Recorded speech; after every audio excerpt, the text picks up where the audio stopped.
At 18 and without a significant progress with girls, unlike literally everyone else I knew, I found an unlikely wingman. More of a wingwoman, she was a new student and a sophomore.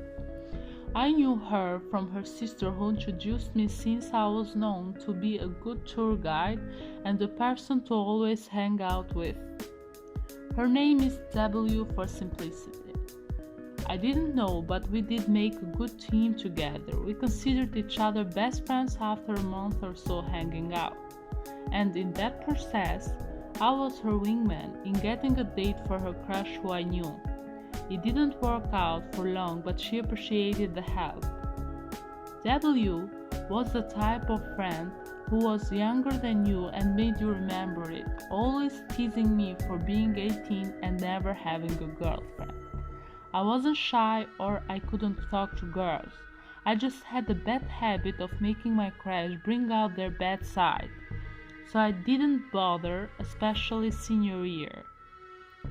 But that was different when I changed classes and got to sit next to G, someone I already knew, but eventually got to develop a crush on. Word on the street also told me that she had a crush on me too. Everyone was raving about it. Well, all my friends anyway. And what would you know?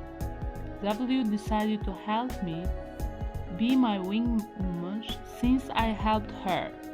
And for an entire month I literally took her advice in trying to ask her out or trying things to impress her one way or another, oblivious to the fact that she already was waiting to be asked out. I made a fool of myself, joining her club and trying to show off only to dislocate my ankle doing karate. During this process, me and W hung out even more frequently than before, trying to come up with a plan to ask G out or to get the relationship going. We were a horrible team now that I think about it, but that didn't stop us from taking planning with us to the museum trip that we signed up before. We walked and planned while looking at cool stuff, and only then I did realize that I didn't know how to kiss. Me being me, I was worried that I would break the whole deal if I didn't know how to kiss properly, as we'd finally gotten a plan together for me to ask G to the upcoming Valentine's dance. I was in a moment of stupidity, but W said she'd show me and that it was no biggie as she had no problem with it. We went to the less popular part of the museum and I finally got my first kiss. And that was when it happened. W confused to me that she'd had a crush on me for the longest time and that the relationship with the guy she'd asked out didn't last because of me. It was a shocker and I just showed how dense I was to certain social cues.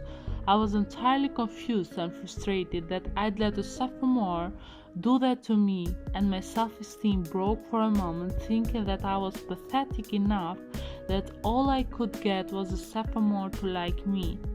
But some part of me felt that the kiss was more meaningful than it seemed. And eventually, for a long discussion, I understood that W was special to me in a new way I didn't understand up until then. Didn't go out or go further for obvious reasons, but I can never forget her face when she finally told me. She was and still is one of the sweetest people I know.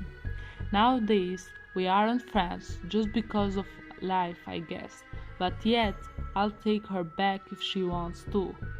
The moral of this short story is that sometimes things don't always go the way we want them to go, but you'll sometimes find that it's better that way.